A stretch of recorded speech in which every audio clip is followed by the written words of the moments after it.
Chapter 13. Samson. And then the people of Israel were back at it again, doing what was evil in God's sight.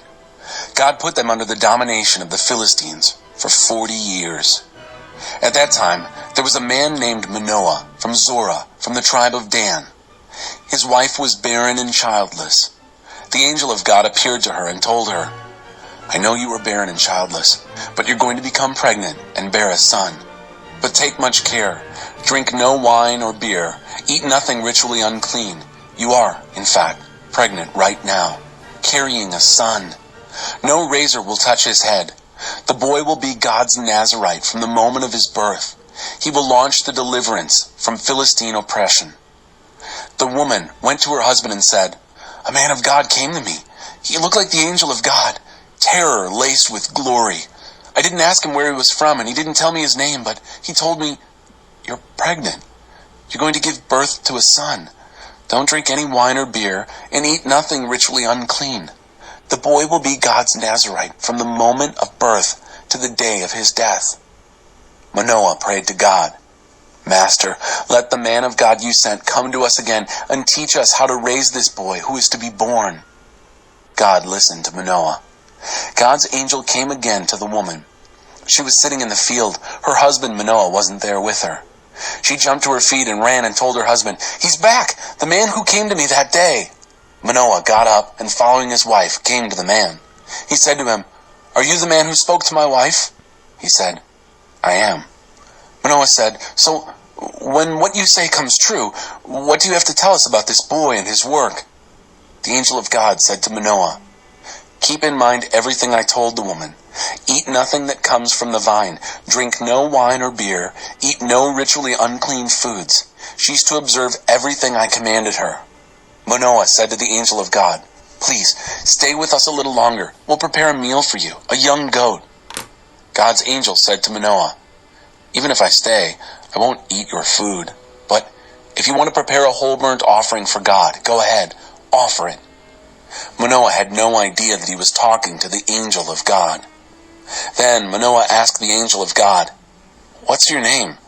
When your words come true, we'd like to honor you." The angel of God said, "What's this?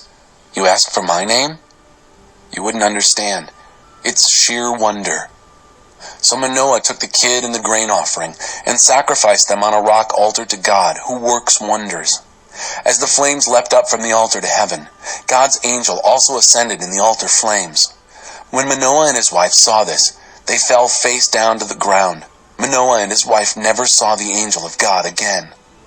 Only then did Manoah realize that this was God's angel. He said to his wife, "We're as good as dead. We've looked on God."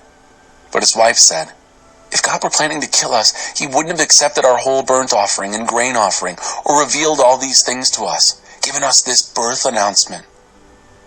The woman gave birth to a son. They named him Samson. The boy grew, and God blessed him.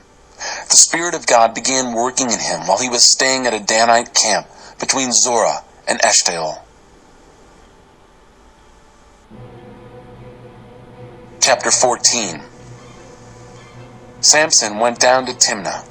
There in Timnah, a woman caught his eye, a Philistine girl. He came back and told his father and mother, "I saw a woman in Timnah, a Philistine girl. Get her for me as my wife." His parents said to him, "Isn't there a woman among the girls in the neighborhood of our people? Do you have to go get a wife from the uncircumcised Philistines?" But Samson said to his father, "Get her for me. She's the one I want. She's the right one." His father and mother had no idea that God was behind this, that he was arranging an opportunity against the Philistines. At the time, the Philistines lorded it over Israel. Samson went down to Timnah with his father and mother. When he got to the vineyards of Timnah, a young lion came at him, roaring. The Spirit of God came on him powerfully, and he ripped it open barehanded, like tearing a young goat. But he didn't tell his parents what he had done. Then he went on down and spoke to the woman. In Samson's eyes, she was the one. Some days later, when he came back to get her, he made a little detour to look at what was left of the lion. And there, a wonder, a swarm of bees in the lion's carcass, and honey. He scooped it up in his hands and kept going, eating as he went. He rejoined his father and mother and gave some to them, and they ate. But he didn't tell them that he had scooped out the honey from the lion's carcass. His father went on down to make arrangements with the woman, while Samson prepared a feast there. That's what the young men did in those days. Because the people were wary of him, they arranged for 30 friends to mingle with him. Samson said to them, "Let me put a riddle to you. If you can figure it out during the 7 days of the feast, I'll give you 30 linen garments and 30 changes of fine clothing. But if you can't figure it out, then you'll give me 30 linen garments and 30 changes of fine clothing." They said, "Put your riddle, let's hear it." So he said, "From the eater came something to eat. From the strong came something sweet." They couldn't figure it out. After 3 days, they were still stumped. On the 4th day, they said to Samson's bride, "Worm the answer out of your husband, or we'll burn you and your father's household. Have you invited us here to bankrupt us?" So Samson's bride turned on the tears, saying to him, "You hate me. You don't love me. You have told a riddle to my people, but you won't even tell me the answer." He said, "I haven't told my own parents. Why would I tell you?" But she turned on the tears all the 7 days of the feast. On the 7th day, worn out by her nagging, he told her. Then she went and told it to her people. The men of the town came to him on the 7th day, just before sunset, and said, "What is sweeter than honey? What is stronger than a lion?" And Samson said, "If you hadn't plowed with my heifer, you wouldn't have found out my riddle." Then the Spirit of God came powerfully on him. He went down to Ashkelon and killed 30 of their men, stripped them, and gave their clothing to those who had solved the riddle. Stalking out, smoking with anger, he went home to his father's house. Samson's bride became the wife of the best man at his wedding. Chapter 15. Later on, it was during the wheat harvest, Samson visited his bride, bringing a young goat. He said, "Let me see my wife. Show me her bedroom." But her father wouldn't let him in.